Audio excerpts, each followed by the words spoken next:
what we gotta do. Legalize. Yeah, what we gotta do. Legalize. Yeah, what we gotta do. Legalize. Gotta put them bushes right in the grave.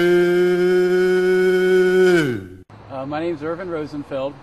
I am the longest surviving federal medical cannabis patient in the United States. I have a bone tumor disorder where I have tumors growing outwardly on the end of long bones.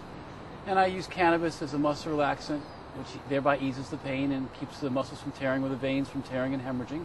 As an anti-inflammatory, it keeps bursters, a sac of fluid over each tumor from becoming inflamed, less chance of going malignant.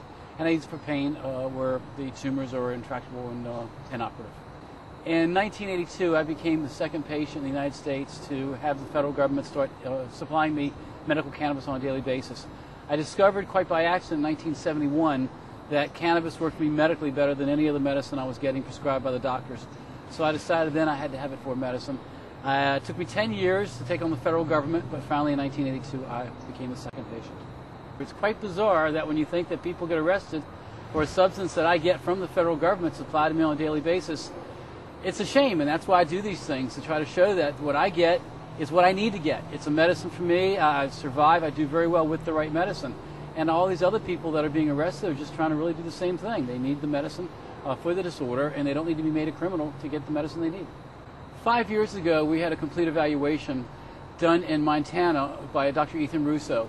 Since the federal government doesn't want to know how well we are, I mean, which is the sad part about it, here they give us the medicine, and they don't want to know how well it works. So we did our own privately funded study. They did brainwave testing, IQ testing, respiratory, MRI of our brain.